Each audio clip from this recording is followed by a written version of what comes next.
할렐루야. 네, 오늘 예배에 오신 여러분들 환영하면서 우리 2장 찬송 드리며 하나님께 예배드립니다.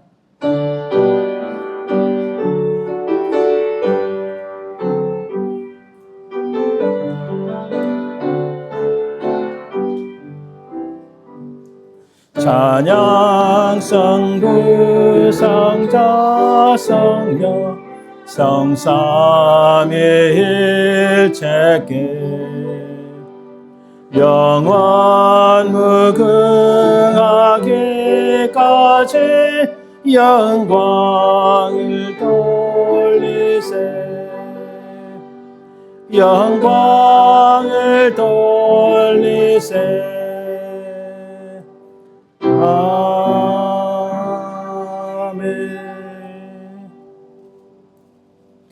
기쁨으로 여호와를 섬기며 노래하면서 그 앞에 나갈지어다.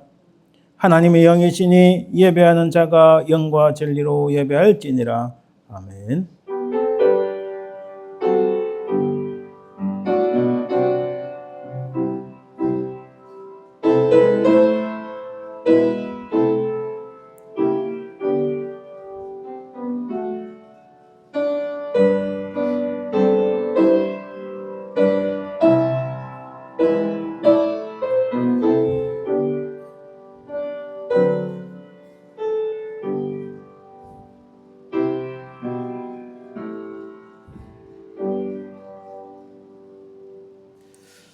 만왕의 왕이시며 만주의 주가 되신 아버지 하나님, 그 은혜와 사랑을 감사드립니다. 우리 인생에 무엇이 간데 우리 모든 죄악을 담당하여 주께서 십자가에 달리셨나이까. 주님의 그 은혜와 사랑을 감사드리나이다. 하나님 나라 가기까지 우리를 보호하시며 인도하시는 성령 하나님의 그 은혜와 사랑을 또한 감사드리나이다. 이 시간 온전히 살아계신 성삼위일체 하나님만을 찬송하고 경배하오니 모든 영광 하나님 홀로 받으옵소서. 감사드리며 걸어가신 예수 그리스도의 이름으로 기원드리나이다. 아멘. 오늘 하나님 말씀 교독은 시편 98편 말씀. 새 노래로 여호와께 찬송하라. 그는 기이한 일을 행하사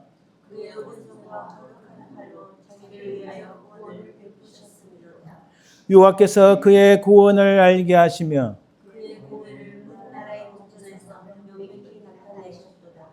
그가 이스라엘의 집에 베푸신 인자와 성실을 기억하셨으므로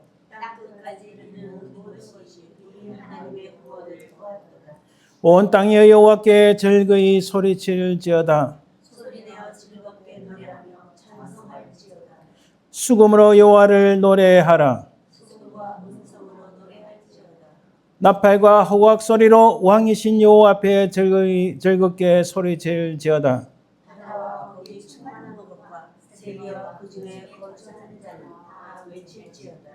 여호와 앞에서 큰 물은 박수할지어다. 산악이 함께 즐겁게 노래할지어다. 아멘. 이 시간 우리 지나간 시간을 돌아보아 하나님 앞에 참회의 기도를 드립니다. 우리가 용서함을 받고 깨끗함을 받아야 온전한 예배를 드릴 줄 믿습니다. 하나님 이 시간 우리의 모든 죄악들을 허물들을 용서하시고 새롭게 하시고 은혜를 베풀어 주옵소서. 이 제목으로 간절히 합심해서 기도합니다.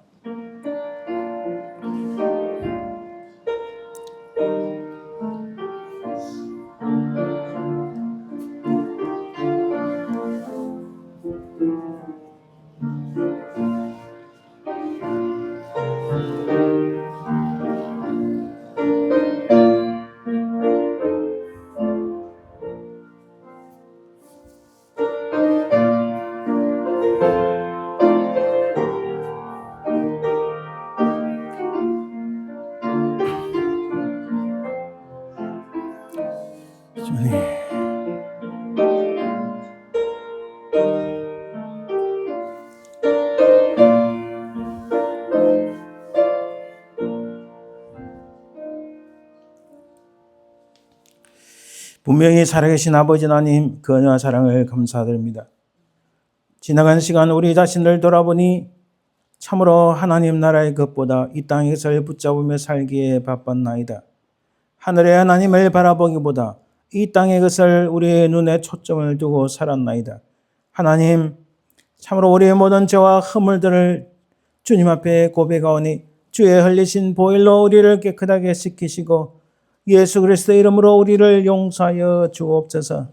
우리의 모든 죄악들이 주님의 흘리신 보혈을 믿음으로 말미암아 용서받았음을 믿사오며 그러하신 예수 그리스도의 이름으로 기원드리나이다. 아멘.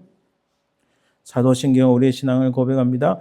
전능하사 천지를 만드신 하나님 아버지를 내가 믿사오며 그의 아들 우리 주 예수 그리스도를 믿사오니 이는 성령으로 잉태하사 통정녀 마리아에 나시고 본디오 빌라도에게 고난을 받으사 십자가에 못 박혀 죽으시고 장세인지 사흘 만에 죽은 자 가운데서 다시 살아나시며 하늘에 오르사 전능하신 하나님 우편에 앉아 계시다가 저에서 산자와 죽은 자를 심판하러 오시리라.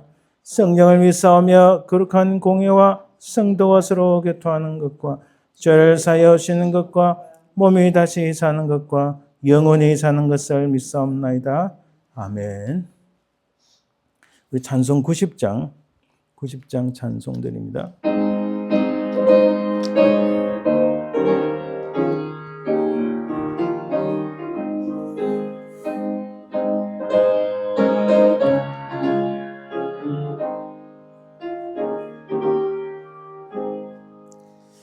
주 예수 내가 알기 전 날 먼저 사랑했네. 그 크신 사랑 나타나 내 영혼 거듭났네. 주 내 맘에 늘 계시고 나 주의 안에 있어 저 포도비여 같으니 참 좋은 나의 친구. 내 친구 대신 예수님 날 구원하시려고 그 귀한 몸을 버리사 내 죄를 대속했네. 나 주님을 늘 믿으며 그 손을 의지하고 내 몸과 마음을 바쳐서 끝까지 충성하리. 내 진실하신 친구여 그 은혜 내려주사 날 항상 보호하시고 내 방패 되옵소서. 그 풍성한 참 사랑을 내 능히 끊을 소냐. 날 구원하신 예수 참 좋은 나의 친구. 아멘. 오늘 제가 기도하겠습니다. 하나님 감사합니다. 오늘도 귀하고 복된 주일을 맞이하여 우리 주님 앞에 이 예배를 드리나이다. 하나님, 우리가 시간이 되어서 또 습관적으로 드리는 예배가 아니라 진심으로 우리의 온 몸과 마음과 뜻과 정성을 합하여 하나님 앞에 드리는 귀한 시간 되길 간절히 소망합니다. 분명히 살아계신 주님을 만나길 원합니다. 주님의 그 크신 성령의 역사를 우리가 보길 원하나이다. 이곳에 하나님의 성령의 충만한 역사가 있고 이곳에 아버지 하나님 참으로 차고 넘치는 주의 복이 흘러넘치게 하옵소서. 사랑해 주님 감사합니다. 이 시간 주의 말씀을 들을 때 우리의 마음을 열어주시고 주의 성령께서 우리를 사로잡아 주옵소서. 말씀을 전가하시는 스튜어트 목사님과 부족한 종을 능력의 종으로 삼으시고 권능으로 인도하시며 주의 말씀을 말씀대로 전가하게 하옵소서. 우리가 주님 앞에 간절히 기도하는 제목들이 있는데 하나님이 응답하시고 속히 역사하여 주옵소서. 이 모든 우리의 기도 제목들이 주님 앞에 올려져 응답받는 역사가 있을 줄 믿사옵고 그러고 하신 예수님 이름으로 기도합니다. 아멘. 오늘 하나님 찬양은 Amazing Grace. 우리 가사를 너무나 잘 알지만은 우리가 사실 놀라운 은혜란 뜻인데 우리 한글 찬송은 나 같은 죄인 이렇게 되어 있습니다. 나 같은 죄인 살리신 주 은혜 놀라워. 잃었던 생명 찾았고 광명을 얻었네. 제가 한 2주 전에 이 찬송의 광명을 얻었네 한 부분을 말씀드렸습니다. 우리는 다 눈이 멀었는데 예수 그리스도 은혜로 우리가 눈을 떴고 생명을 찾았다. 참 놀라운 찬송, 큰 은혜 받으시길 바랍니다.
네, 감사합니다. 우리 예물을 위해서 기도합니다.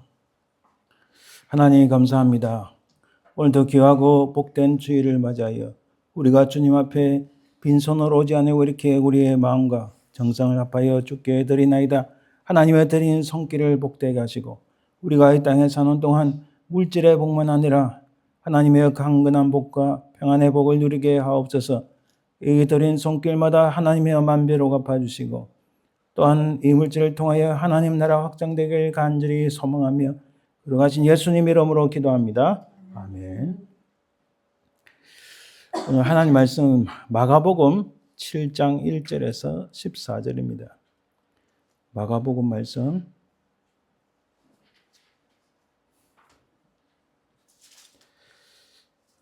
마가복음 7장 1절 말씀.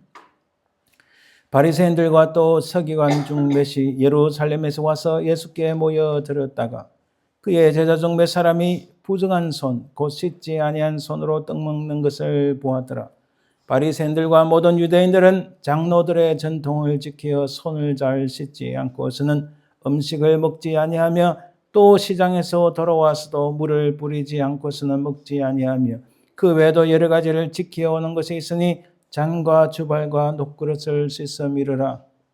이에 바리새인들과 서기관들이 예수께 묻되 어찌하여 당신의 제자들은 장로들의 전통을 준행하지 아니하고 부정한 손으로 떡을 먹나이까? 이르시되 이사야가 너희 외식하는 자에 대하여 잘 예언하였도다. 기록하시되 이 백성이 입술로는 나를 공경하되 마음은 내게서 멀도다. 사람의 계명으로 교훈을 삼아 가르치니 나를 헛되이 경배하는도다 하였느니라. 너희가 하나님의 계명은 버리고 사람의 전통을 지켰느니라. 또 이르시되 너희가 너희 전통을 지키려고 하나님의 계명을 잘 저버리는도다.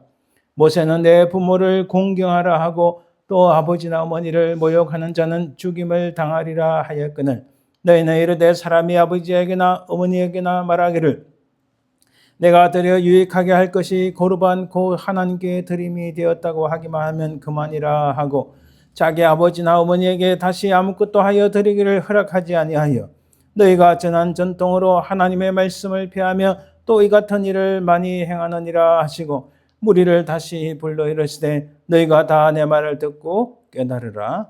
아멘. 잠시 기도합니다. 하나님 감사합니다. 오늘 말씀을 통하여 정말 우리 삶의 가장 중심이 무엇인지 깨닫는 은혜가 있게 하옵소서. 주의 성령께서 정관이나 듣느니나 하나님의 크신 은혜 베풀어 주시길 간절히 기도하며 그리하신 예수님 이름으로 기도합니다. 아멘. 오늘은 전통이냐 성경이냐. 전통은 어느 가정이나 어느 나라나 어느 지역이나 다 있습니다.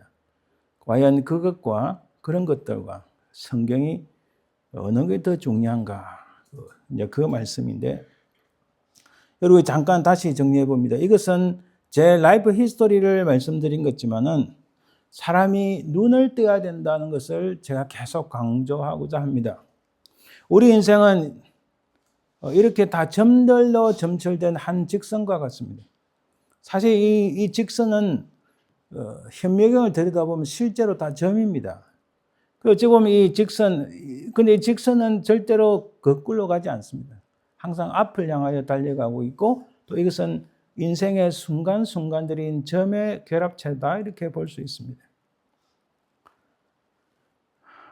거기에 간단하게 말씀드리면 제가 눈이 멀었던 블라인드 타임이 있었어요. 그러니까 아무것도 모르는 그때 20대 20살부터 25, 6살까지 진짜 아무것도 모르고 세상 천지 구분 못하고 살았던 그 황금 시대를 정말 저는 지금까지 많이 후회를 합니다. 자, 하이스쿨 때 눈뜨기, 이때 하이스쿨 때는 대학 입시 때문에 얼마나 바쁘고 힘듭니까? 그때 그 고등학교 때는 3당 사락, 3시간 자면 합격하고, 그 다음에 4시간 자면 떨어진다. 그런 말까지 있을 정도로. 저는 특히 고3 때는 바닥에 누워 잔 적이 거의 많이 없는 것 같아요. 새벽까지 공부하다가 책상에 베개 하나 올리고 책상에 자다가 또 새벽 5시 반에 일어나면 새벽반 학원에 가서 공부를 해야 되니까. 그리고 나서 새벽반 마치면 또 우리 그 학교가 가까우니까 한 10분이면 걸어갑니다. 그런 세월을 보내다 보니까 다른 책을 읽을 여지가 없었어요. 그러나 그 중에 제 관심을 가장 끄는 책 중에 제가 기억하는 게 말씀드렸듯이 그 모비딕이라는 그 책하고 그 다음에 노인과 바다, 그 해밍웨이 노인과 바다. 그때는 잘 몰랐는데 그때 읽고 그 다음 다시 또 언젠가 읽었어요. 그게 얼마나 대단한 책인지 그때 참 많이 깨달았어요. 하버드대 공부벌레들 뭐 이런 책들 보고 동기를 많이 얻었죠. 그 다음에 블라인드 타임을 지나서 대학원, 이게 신학 대학원이 아닙니다. 일반 대학원에 가서 이런저런 책을 읽으면서 또 많이 제 인생에서 이렇게 점점점 눈이 개슴츠레 하다가 눈이 확 뜨게 되는 시기가 이렇게 많이 다가옵니다. 그 사이에 한 26좀 되는 나이에 하나님께서 은혜 주셔서 회심하는 사건이 있었고 그때부터 진짜 눈뜨기가 시작합니다. 자, 이건 제 이야기가 아니고 누구든지 자기의 라이프 히스토리를 돌아보면은 내가 정말 눈을 떴는가? 세상의 참과 진리를 구분할 수 있는가? 거짓과 진실을 구분할 수 있는가? 선과 악을 구분할 수 있는가? 이걸 잘 들여다봐야 돼요. 지금 거짓을 보고 있고 사기를 보고 있고 가짜를 보고 있는데 진짜냐 착각하는 사람들이 너무 많다는 거예요. 그거 제가 수년 동안 바로 이 가까이 한 2, 3년, 3, 4년 사이에 엄청나게 많이 경험했습니다. 심지어 목회자인데 불구하고. 제가 말씀드렸지만 저는 거짓 없이 이야기합니다. 2020년부터 필라델피아 가서 목회자 대상으로 강의를 했는데 수년간 계속 하다 보니까 이게 아무리 성경을 이야기하고 진실된 역사를 이야기해도 못 알아듣고 눈이 안 뜨는 거예요. 이 사람들은 신앙이 아니고 자기의 경험, 자기의 생각, 자기의 관점, 자기의 이념, 이데올로기, 자기의 어떤 이념에 사로잡혀서 있다는 걸 발견하게 됩니다. 아무리 제가 정말 식사 대접도 하고, 아무리 그래도 아주 좋게 선하게 대우하고 또 강의도 정말 힘들게 밤새 준비해서 차를 갖고 가. 저는 또 그냥 말로만 안 하거든요. 다 복사물 나눠주고 이렇게 파워포인트를 다 띄워서 3년, 4년 해도 눈을 못 뜨니까 제가 미안합니다. 그중에 저보다 연세 높은 분들 많이 있는데 안 되더라고요. 인생이 불쌍하다. 진짜를 알아보지 못하고. 그리고 여러분 제가 마지막에는 한번 말씀드렸지만 심각하게 말을 던졌어요. 제발 구원의 라인, 구원의 반열의 라인에 서지 구원의 반역의 라인에 서지 마라. 뭐라 하죠. 김 목사가 제 말을 잘 기억하시라. 다음에 언젠가는 내가 구원의 반역의 라인에 서 있다는 깨닫는 날이 올 것이다. 제가 무슨 말씀 드리니까 이런 세상과 나와 우리 신앙 하나님 볼 수 있는 눈이 열려야 된다는 게 가장 초점이 있습니다.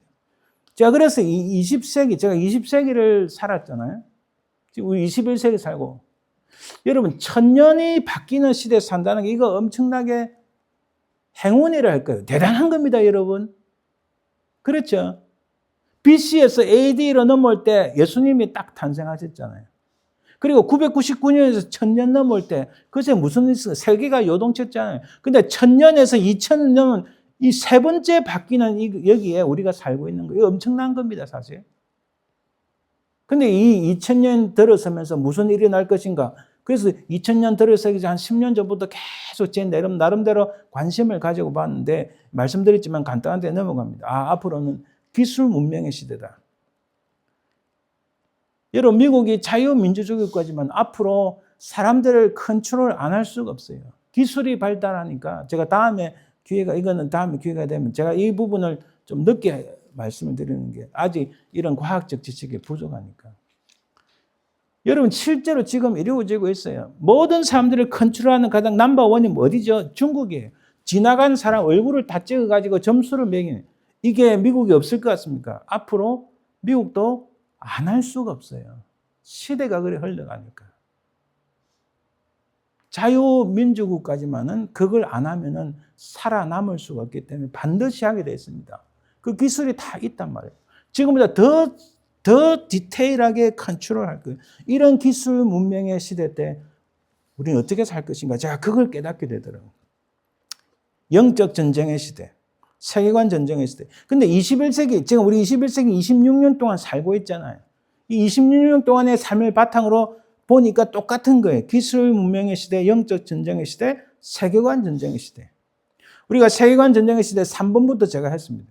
진실과 무엇이 진실이고 무엇이 거짓인가? 이 세계관의 것은 그 눈이 떠요. 제가 계속 눈을 강조합니다. 눈을 보는 눈이 있어야 돼요. 이 사이트가 인사이트가 딱 떠야 돼요. 뭔가 보면 통찰이 돼야 되는 거예요. 세상이 어떻게 흘러가는지 모릅니다. 지금 제가 다시 말씀드리면 지금 세상이 엄청나게 바뀌기 때문에 몇 년 사이에 세상에 큰 세계 질서, 전복 이런 일들이 계속 우리가 모르는 사이에 일어날 거예요. 우리 작은 애가 있지만은 어느 날 수개월 동안 안 보다가 갑자기 집에 딱 왔는데 제가 와이프랑 기절초봉할 뻔했어요. 왜냐하면 너무 몸을 잘 만드는 거예요. 지금 이게 역삼각형 됩니다. 너무 잘. 근데 여러분 가까이 있으면 조금씩 몸을 만들어가는 느낄 수 있어요? 못 느끼잖아요. 몇 개월, 한 10개월 만에 보니까 몸이 팍, 우와! 너무 멋지게 몸을 만들고, 와. 근데 이제 여기서 더 건강해야 되겠죠. 그리고 가까이 있으면 우리가 못 느낍니다. 마찬가지로 이 세상이 어떻게 변화되는지 우리가 잘 못 느껴요. 워낙에 천천히 바뀌는 것 같아요. 근데 뒤에 백그라운드에는 엄청나게 바뀌고 있다는 거예요. 그래서 우리는 이 세계관이라는 관점이거든. 내가 어느 라인에 서 있는가. 아까 말씀드렸듯이 구원을 받는 그 라인에 설 것인가. 자기가 크리스찬이라 하면서 장로 목사라지만 하나님 나라의 구원을 받지 못하는 구원의 반역, 리벨런, 그거 거부하는 그 라인, 자기는 거부 안 한다지만 실제는 거부하는 그 라인에 서 있어요. 아무리 봐도 그 라인에 서 있는 거예요.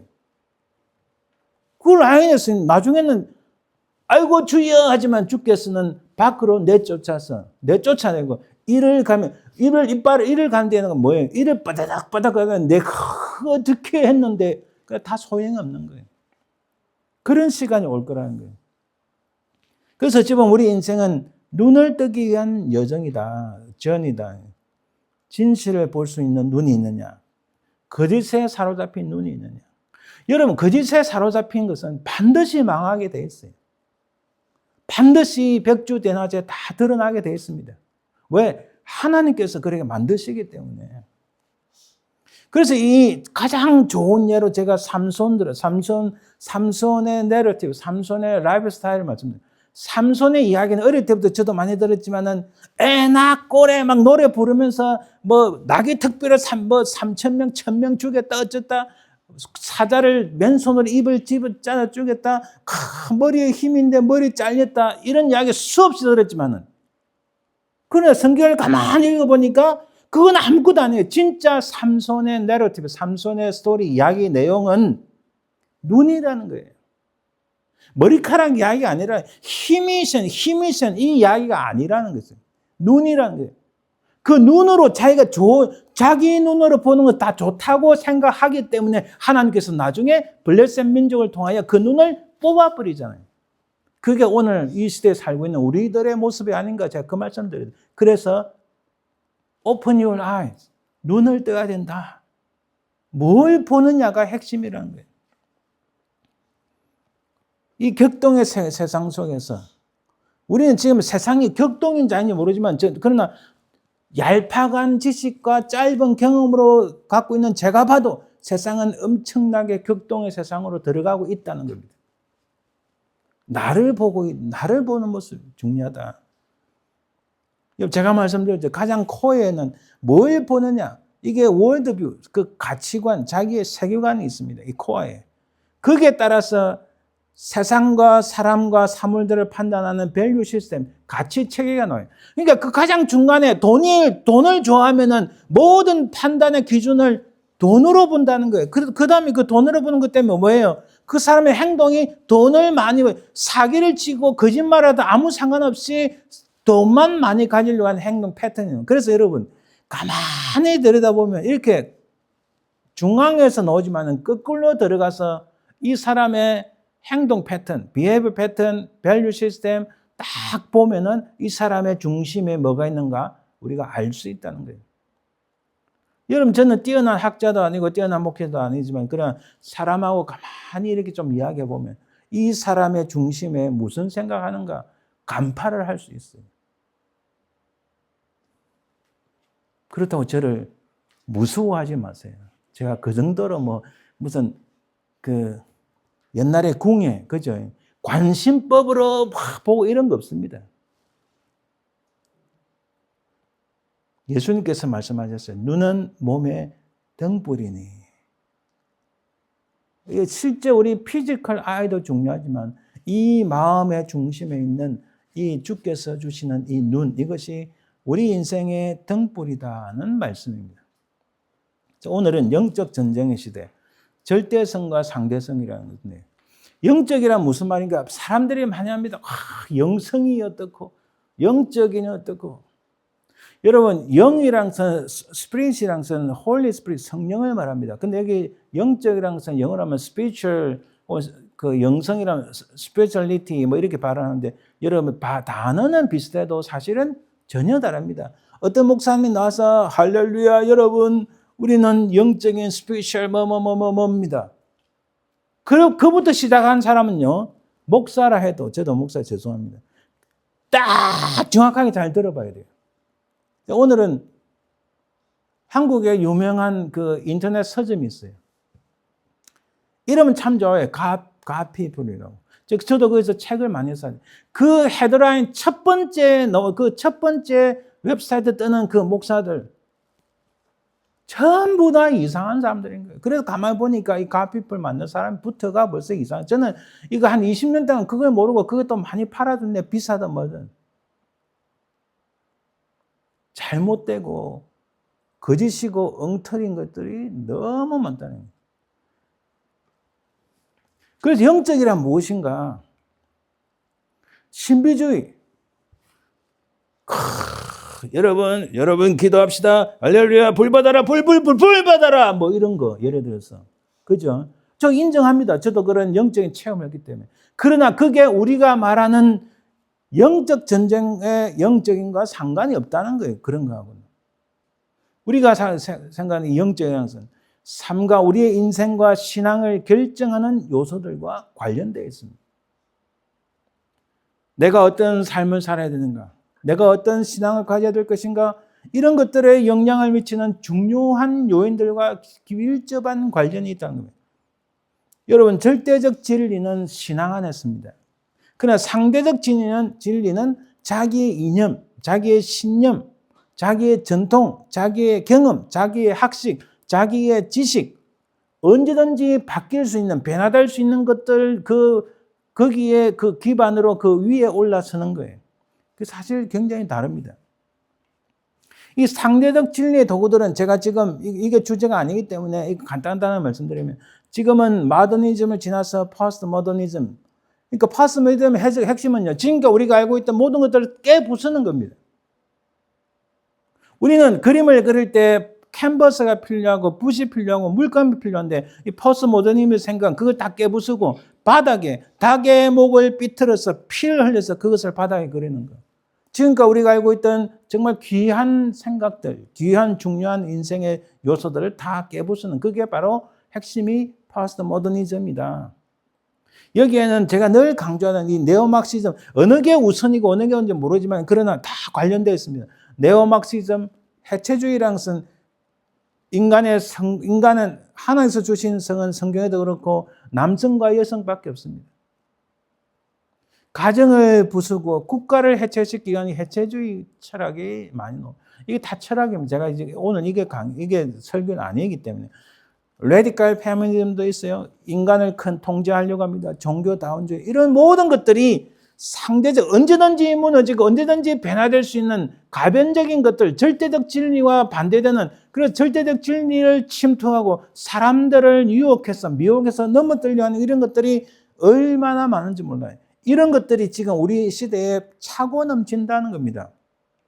이러한 시대에서 우리 질문들이 있어요. 우리는 어떻게 살아야 되는가?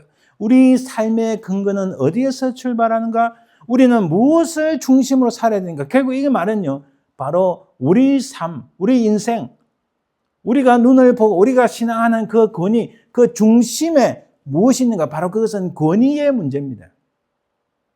권위의 문제. 자, 이게 무슨 말인가? 우리가 오늘 본문을 통해서 잘 살펴볼 거예요. 이렇게 말하는 단체가 있어요. 여기에 참으로 권위를 주장할 만한 위대한 교회가 있다. 이 교회는 여러 세기를 전속해 왔다. 이 교회는 수세기간의 오랜 권위를 가지고 말하고 있는 것이다. 우리에게는 그 누구도 거부할 수 없는 신적인 전통이 있다. 이래 말합니다. 이게 누굴까요? 이게 바로 로마 가톨릭이에요. 여러분 원래 가톨릭이라는 말은 굉장히 유니버설이라는 의미로 굉장히 사실은 우리가 써야 될 용어인데 이들이 잘못 남용하기 때문에 그래서 앞에 로만, R-O-M-A-N 붙인 로만 가톨릭이라고 부르는 거예요. 또 이러는 게 있습니다. 우리는 오랜 전통의 권위를 가지고 있다. 바로 그 권위에서 나오는 진리가 있다. 특별히 일반에게도 널리 읽히고 있는 탈무드와 미시나 같은 우리의 좋은 전통이다. 누굴까요? 유대교입니다. 이들도 전통을 말합니다. 우리는 누구도 반박할 수 없는 실증 가능한 과학적 증거들이 있다. 이 증거들이 우리의 삶과 이 세상을 이루는 최고의 권위이다. 누가 이래 말할 거예요? 과학적 실증주의. 진화론. 여러분, 실제로 진화론은 이 실증주의란 말과 배치됩니다. 그러나 이렇게 주장하는 말은 있기 때문에 제가 두 가지 다 넣어버렸는데, 진화론은 여러분, 하이포테틱스, 가설일 뿐이지 진실이 아닌 거예요. 그래서 과학적 실증주의라는 사람들하고 계속 시간이 지나면서 서로 대적 관계에 있습니다. 왜냐하면 이 사람들은 증거 바탕으로 하는데 진화론은 증거가 너무 약하고 전부 사람의 말로 이렇게 만든 거예요. 그런 것들이 지금 세상을 수십 년째 지배하고 있다는 거예요. 그러나 우리의 삶의 최종적인 권위는 어디 있나요? 우리의 최종적인 권위. 그 최종적인 권위가 무엇인가? 우리의 최고의 권위가 무엇인가? 우리의 삶과 신앙의 가장 중심에는 무엇이 있는가? 그걸 오늘 본문을 통해서 예수님께서 무슨 말씀을 하시는지 우리가 보는 거예요. 오늘 본문 배경에 보면 바리새인과 예수님의 대화가 나옵니다. 아주 팽팽한 긴장이 있어요. 타협할 수 없는 대화가 나옵니다. 어떤 가르침을 받아들이고 따르냐의 문제에 직면해 있어요. 권위의 문제죠. 유대교는 자기들에게 전통이 있었는데 이 전통을 따르라 하는데 예수님은 그런 전통은 사람들이 만든 거지 하나님으로부터 온 게 아니다고 분명히 말씀하시는 거예요. 근데 마가복음 11장 28절에도 예수님이 예루살렘에 다시 들어가시니까 그들이 이렇게 묻습니다. 바리새파, 대제사장들, 이런 정치, 종교 지도자들이 이런 말을 합니다. 무슨 권위로 이런 일을 하느냐? 누가 이런 일을 할 권위를 주었느냐?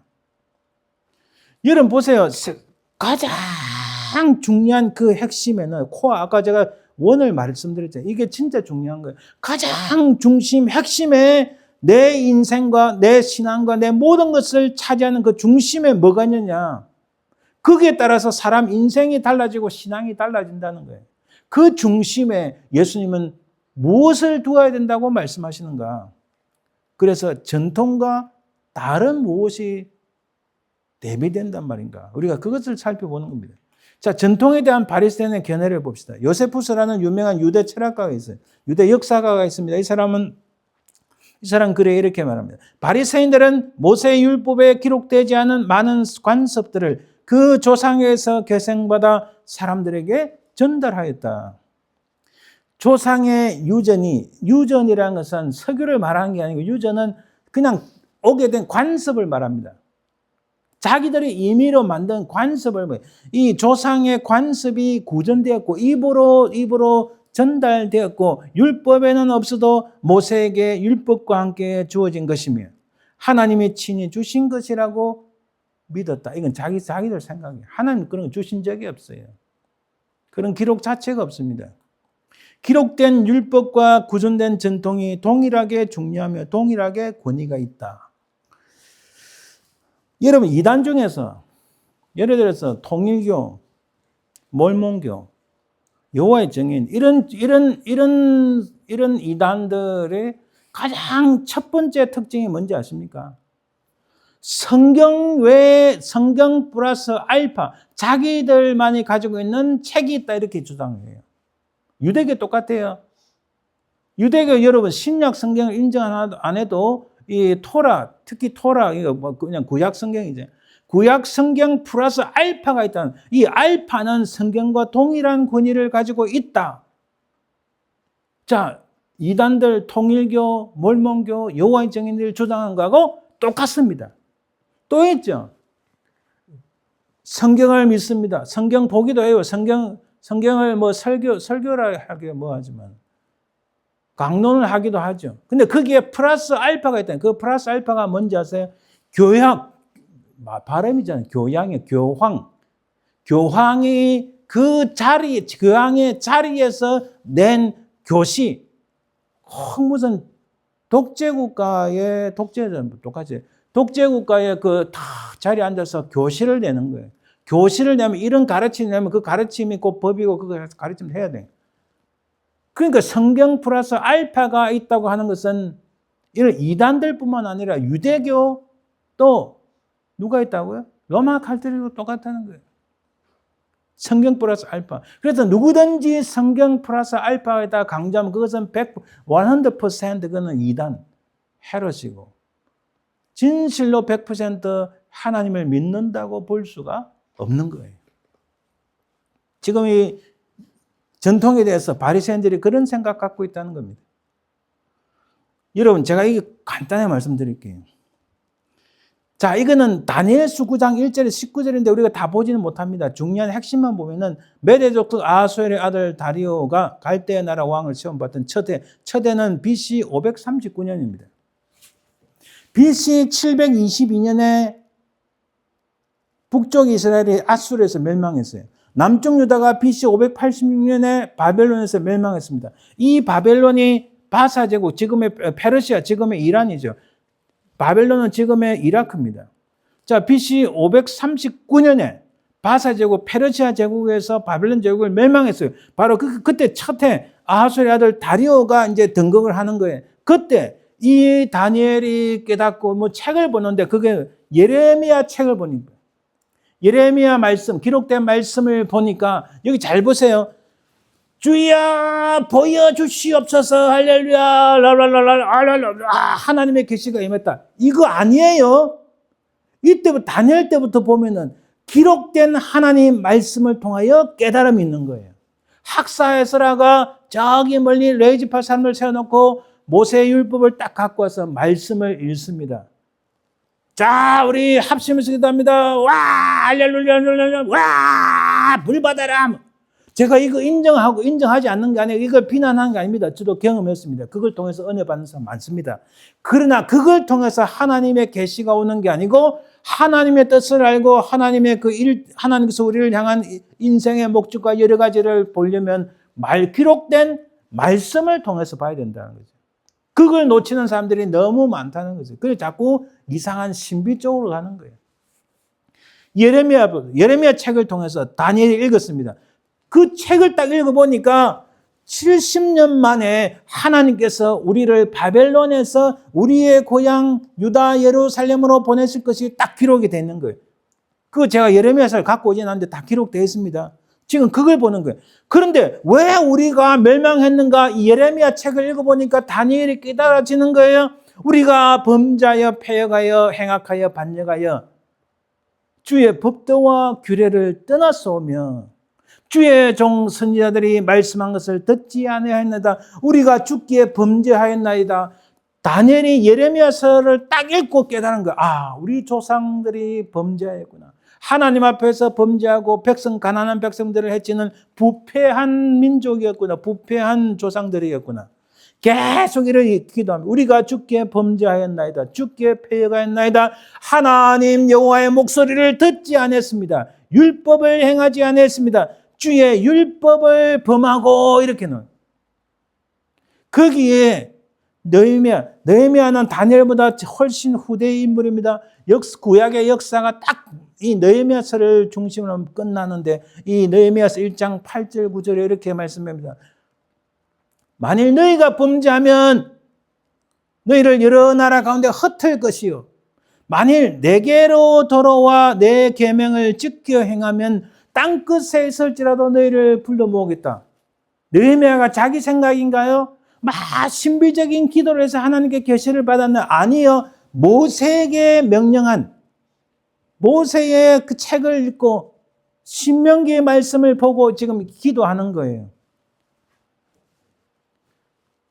자, 여기까지 좋아요. 다니엘 나라가 망할 때부터 다니엘 거쳐서 느헤미야까지 우리가 나라가 이렇게 망한 것은 세상에 흩어진 것은 우리 조상들이 범죄하였습니다. 우리가 하나님 앞에 패역을 행하였나이다. 주여 우리를 돌이켜 주옵소서. 여기까지는 딱 좋은데 느헤미야 이후로 예수님 시대 올 때까지 대략 한 450년 500년 동안에 뭐 했는가? 오케이. 그러면 율법을 지키려면 뭐 해야 되는가? 실천사항을 만들자. 자, 한번 말씀드렸죠. 실천사항이 뭐예요? 넘버 1 어떻게 하고 지금도 여러분 거기 계속 추가가 되는데 지금 이제 이스라엘 땅에 예루살렘 가면은 안식일에 그게 높은 빌딩도 없지만 한 5층이 되면 엘리베이터를 못 합니다. 엘리베이터 못 타요. 안식일에. 우리의 말은 토요일이죠. 걸어서 2km, 3km 못 가요. 그런데 여기 참 어폐가 많아요. 모순되는 게 너무 많은 거예요. 그래서 나온 게 여러분 아까 말한 미시나라는 거예요. 그 실천상을 만든 거예요. 율법을 막 쪼개기 시작해서 실천상을 만든 겁니다. 거기에 미시나가 BC 2세기에 미시나가 나온 거예요. 예수님 탄생하기 한 200년 전에. 그게 기록이 된데 몇 개냐? 613개의 모세의 규칙들이다.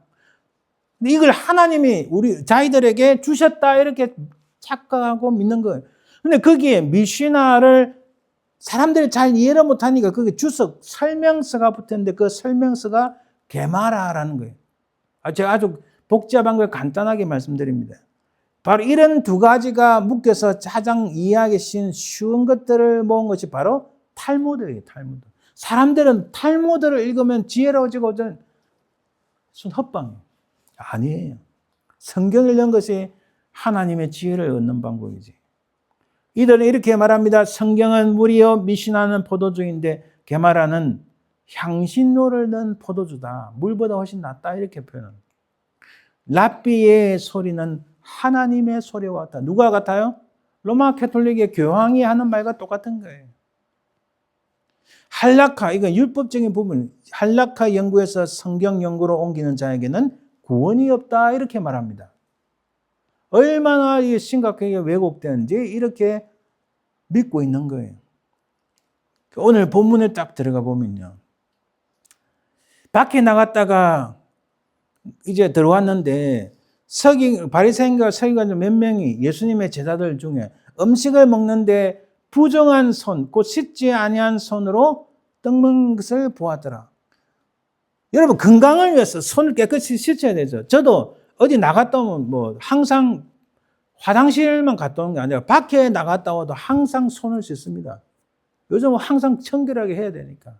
그죠? 어디서든 최소한 손을 씻습니다. 근데 바리새파 사람들, 서기관들을 보니까 의학적인 이유로 육체 건강을 위해서 손 씻지 않는다 이렇게 말하면 좋은데 이들이 말한 것은 그런 게 아니에요. 3절부터 보니까 이들은 장로들의 전통, 손을 잘 씻지 않고서는 음식을 먹지 않고 물을 뿌리지 않고는 음식을 먹지 않는 그걸 말하는 거예요. 그 장로들의 전통을 지키지 않아서 말하자면 손을 씻고 음식에 물을 뿌리고 좋죠. 왜냐하면 여기 워낙 먼지가 많으니까 나갔다 오면 손 씻어야 되고 그 다음에 집안에도 먼지가 따라 들어오니까 먼지를 착 바닥에 깔기 위해서는 물을 착착착 뿌리는 거 얼마나 좋아요. 건강으로, 의학적으로. 근데 그걸 말하는 게 아니라니까요. 그게 말하는 게 아니고 그렇게 조상들이 만들어 놓은 규칙인데 그 규칙을 따르지 않았다. 의학적인 설명도 아닙니다. 건강학적인 설명도 아니에요. 이에 바리새인들과 서기관들이 예수께 묻되 어찌하여 당신의 제자들은 장로들의 전통을 준행하지 아니하고 부정한 손으로 먹나이까? 여러분 의학적으로 요즘 의사들이 말하는 의학적으로 혹은 건강을 위해서 손을 씻지 않고 바닥에 물을 뿌리지 아니했다. 이렇게 말하면 no problem. 전혀 문제가 안 됩니다. 그런데 이들은 뭐예요? 장로들이 만든 그 전통에 따라서 하지 않아서 제자들을 어떤 손이라고요? 부정한 손, 깨끗하지 못한 손, 더러운 손이라고 규정을 한 거예요. 6절에 이렇게 말씀합니다. 이사야가 너희 외식하는 자에 대하여 잘 예언하였도다. 기록되었으되 이 백성이 입술로는 나를 공경하더 마음은 내게서 멀도다. 이사야 말씀. 예수님이 정확하게 말씀합니다. 이들은 말은 하나님 믿는다 하지만 속은 다 써. 그 중심, 코어에는 잘못된 거예요.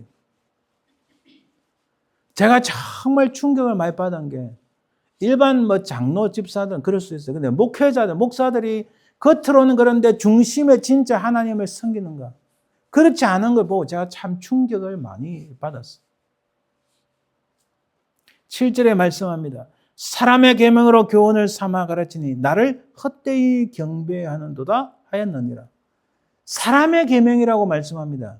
8절에 너희가 하나님의 계명은 버리고 사람의 전통을 지키느니라.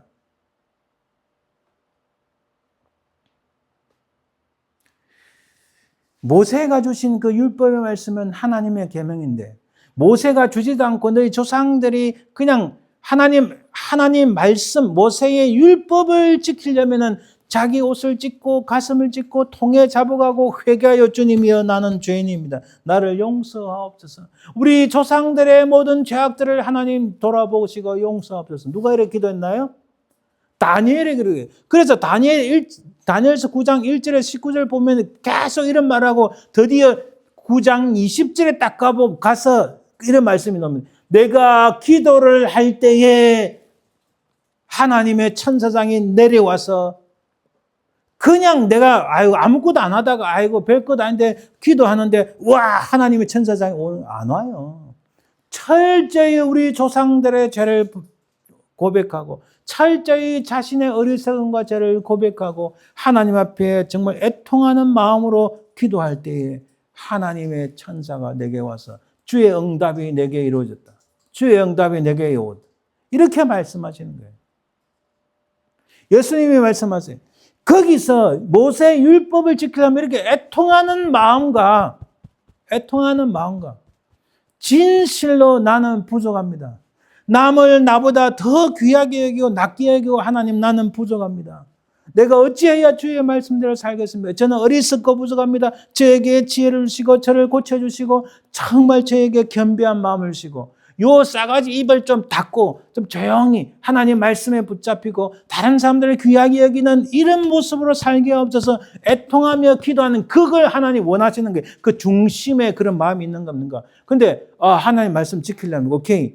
안식일을 지키려 했으니까 우리가 안식일에 2km 이상 걸어가면 안 되고 엘리베이터 타면 안 되고 차 끌고 가면 안 되고 그게 아니라는 거죠. 그게 중심이 그거는 겉으로 드러난 것 뿐이고 그게 아니라는 거죠. 교회에 오려면 차 타야 되고 다 해야 되잖아요.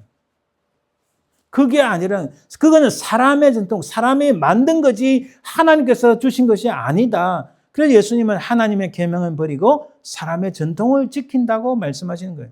이 예수님의 선언은 몇 가지 볼 수 있습니다. 성경은 의무적이지만 전통은 선택적이다.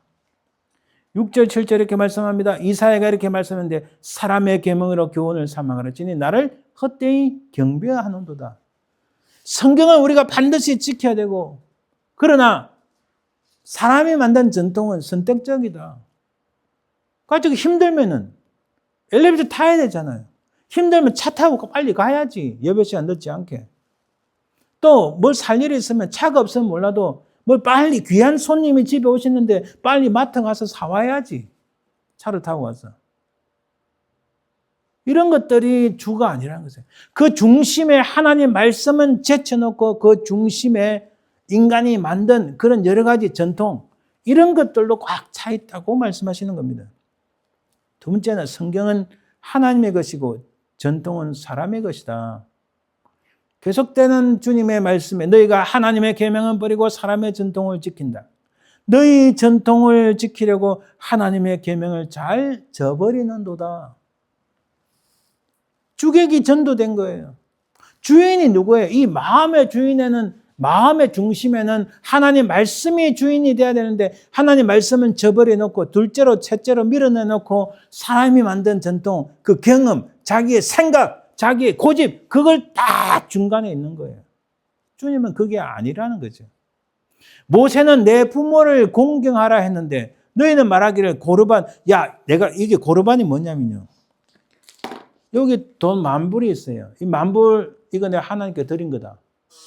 그럼 부모가 힘들어서 병원비 못 내서 또 굶어 주고 있는데 너 이거 10,000불은 내가 하나님께 드린 거니까 내가 이걸로 도울 수가 없어. 내게 전 재산인데 이게 아니라는 거죠. 모세의 말씀은 무슨 일이 있어도 부모가 곤란 당했을 때 부모를 공경하고 부모를 도와야 된다는 건데 너희들은 내가 가진 전 재산을 하나님께 드렸으니까 나 이거 부모 못 드려. 이건 내가 쓰는 거지. 이거 하나님께 드린 건데 이거 드릴 거야. 이게 고르반이에요. 이거는 철저히 잘못됐다는 거죠. 이렇게 하나님께 드리기만 내가 드렸다 이렇게만 하면 끝나는 게 아니다. 너는 모세가 말씀하신 부묘를 공경하라는 그 말씀을 철저히 위배하는 것이고 그 말씀을 무시하는 것이다. 이렇게 말씀하시는 거예요. 세 번째로 성경은 최고의 것이고 전통은 종속적이다. 방금 말씀드린 대로 모세의 말씀은 최고의 것이고 자기들이 말하는 그 만든 전통 고르반이라는 것은 종속적인 거예요.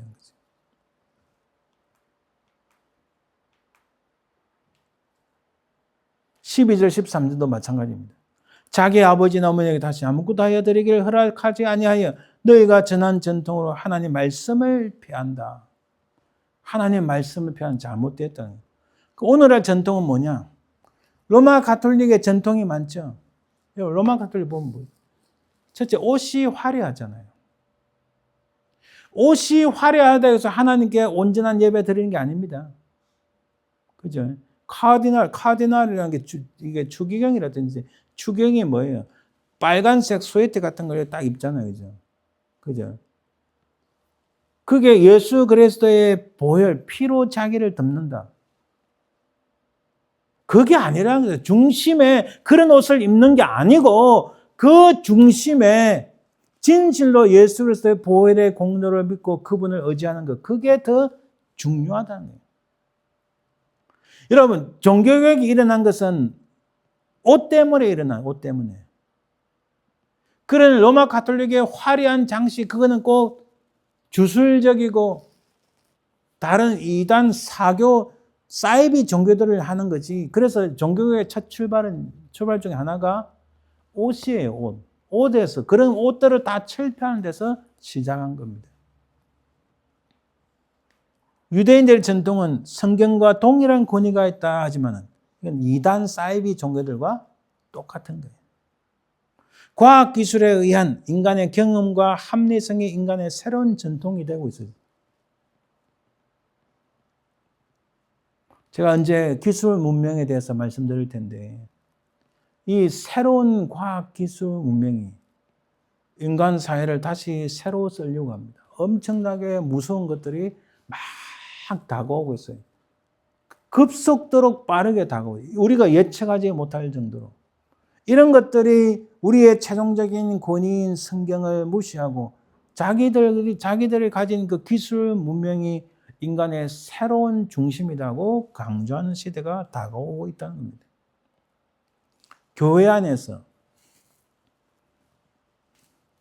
큰 교회를 보면 성가대 가운을 입었잖아요. 가운 입는 거 좋아요.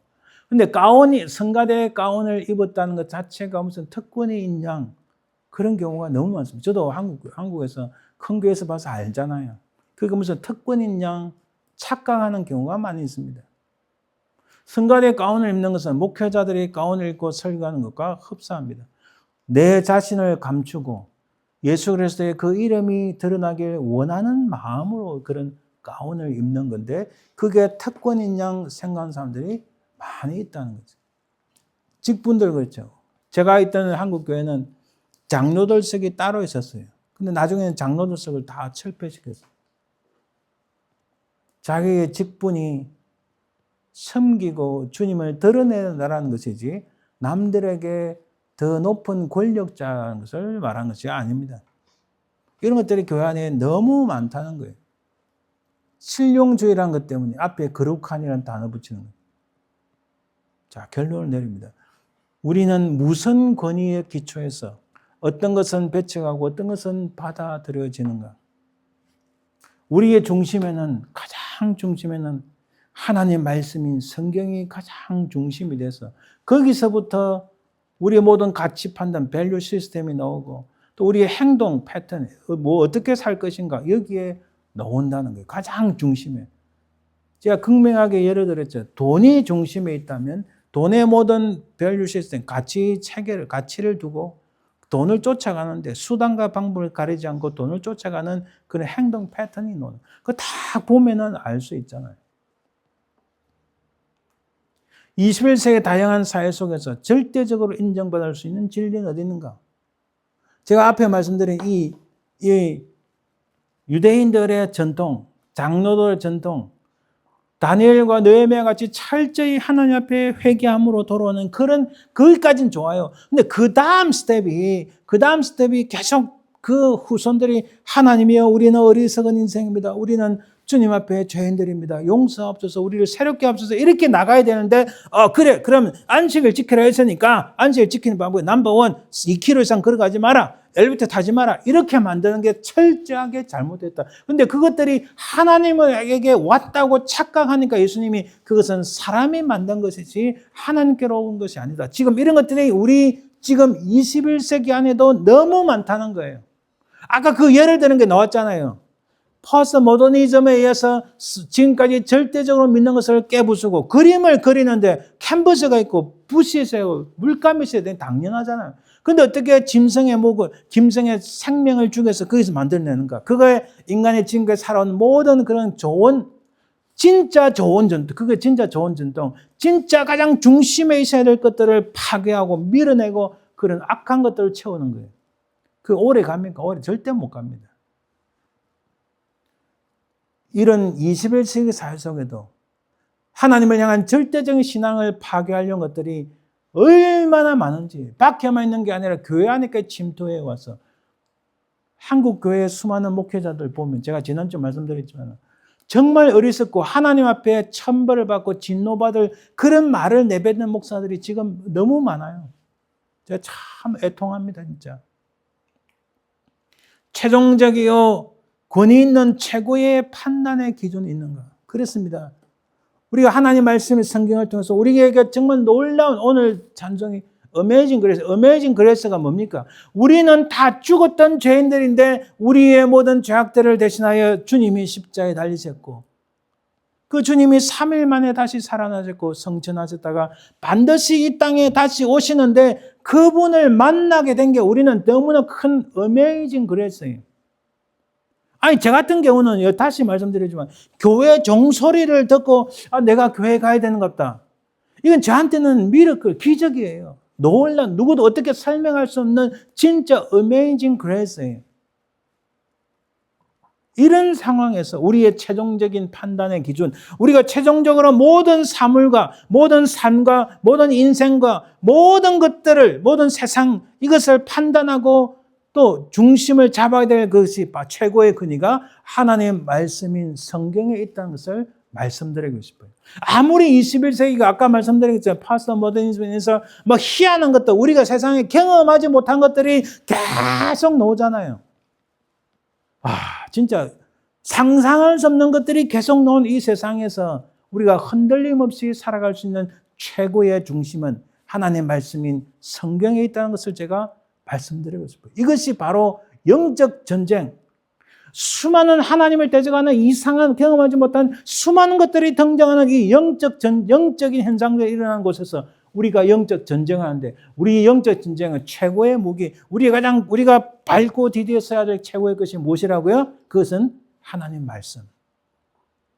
그걸 말씀드리고 있어요. 그게 우리의 사실 결론입니다. 주님이 말씀하셨어요. 천지는 없어지겠으나 내 말은 없어지지 아니하리라. 리포엄드 타입의 신앙이란 뭐냐면 하나님 말씀에 따라서 내 생각과 내 삶과 내가 행동하는 모든 것들을 어떻게 새로이 만들어갈 것인가. 바로 그런 신앙을 말하는 겁니다. 주님이 또 말씀하셨어요. 나를 저버리고 내 말을 받지 않은 자를 심판할 리가 있으니 곧 내가 한 그 말이 마지막 날에 그를 심판하리라. 할렐루야. 우리의 할 일은 우리의 눈을 열어보게 하옵소서. 이렇게 기도해야 됩니다. 여러분 명인 바디메오가 말합니다. 보기를 원하나이다. 우리가 눈을 열어야 돼요. 사도행전 9장 18절에 사울이 예수님을 만나서 바울이 됐을 때 그가 눈이 멀었는데 그 9장 18절 보면 즉시 사울의 눈에서 비늘 같은 것이 벗어져 다시 보게 된지라 일어나 세례를 받고 사울의 눈이 열렸다는 것은 그의 모든 삶의 중심, 그의 모든 관점, 그의 모든 월드뷰, 세계관, 그의 모든 가치관, 그 코어에 있는 핵심에 있는 이것이 변화됐다, 바뀌었다. 지금까지 자기가 믿었던 유대교를 버리고 예수 그리스도 그분만이 나의 가장 중심이다. 그렇게 눈이 바뀌었다, 체인지 됐다는 말씀입니다. 그래서 눈에서 비늘 같은 뻗치게 해졌다. 우리 이런 것은 실제적인 체험이지만 영적인 체험이 있기를 원합니다. 나는 어리석고 부족하지만 하나님 은혜로 말미암아 내 눈이 확 열려서 무엇이 진짜고 가짜인지 볼 수 있는 이런 눈이 열리는 그런 멋진 인생 사시길 바랍니다. 제가 실제로 경험했어요. 하나님의 26살 하나님 은혜로 기도원에서 딱 내려오는데 세상이 확 밝아지고 정말 달리 보이더라고요. 이건 설명할 수가 없어요. 이런 영적 체험, 신비적인 체험도 있었습니다. 그러나 지금까지 달려오면서 가장 우리의 중심에는 하나님 말씀이 있어야 돼요. 그렇게 하나님 말씀을 통하여 우리 눈이 열리는 이런 삶의 내러티브가 있어야 되겠다. 지금까지 우리에게 은혜를 주신 그 과거의 경험, 하나님께서 부족한 나를 붙잡으시고 지금까지 인도하신 그 은혜를 붙잡고 앞으로 이 땅에 다시 오셔서 주의 말씀대로 이 땅을 심판하러 오신 주님의 그 모습을 기억하고 그 사이에서 살고 있는 우리를 향한 하나님의 그런 언약적인 사랑, 우리를 사랑하실 때 끝까지 사랑하시는 그 사랑을 기억함으로 믿음으로 승리하시는 저와 여러분들 되시기를 주님의 이름으로 축원드립니다. 기도합니다. 하나님 감사합니다. 오늘 말씀을 통해서 하나님 말씀인 성경이 우리 삶의 가장 중심에 있음을 깨닫게 하옵소서. 감사드리며 예수님 이름으로 기도합니다. 아멘. 546장 찬송드립니다.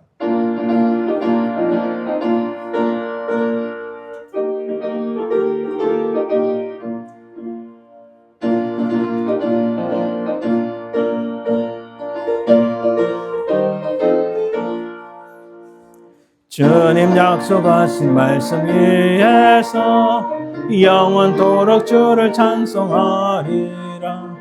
소리 높여 주께 영광 돌리며 약속 믿고 굳게 서리라. 굳게 서리 영원하신 말씀 위에 굳게 서리 굳게 서리 그 말씀 위에 굳게 서리라. 주님 약속하신 말씀 위에서 세상 염려 내게 음습할 때에 용감하게 승쳐 싸워 이기며 약속 믿고 굳게 서리라. 굳게 서리 영원하신 말씀 위에 굳게 서리 굳게 서리 그 말씀 위에 굳게 서리라. 주님 약속하신 말씀 위에서 영원하신 주의 사랑 힘있고 성령으로 힘써 싸워 이기며 약속 믿고 굳게 서리라. 굳게 서리 영원하신 말씀 위에 굳게 서리 굳게 서리 그 말씀 위에 굳게 서리라. 주님 약속하신 말씀 위에서 성령 인도하는 대로 행하며 주님 품에 항상 안식 얻으며 약속 믿고 굳게 서리라. 굳게 서리 영원하신 말씀 위에 굳게 서리 굳게 서리 그 말씀 위에 굳게 서리라. 아멘. 축복 기도하고 마칩니다. 지금은 살아계신 우리 주 예수 그리스도의 은혜와 아버지 하나님의 그 크신 사랑과 성령의 동하심, 인도하심, 역사하심이 흔들리는 세상 속에서 우리는 끝까지 주의 말씀을 붙잡고 믿음으로 승리하길 소망하는 모든 주의 백성들 위해 그 자손들 위해 지금부터 영원토록 항상 함께 있을지어다. 아멘.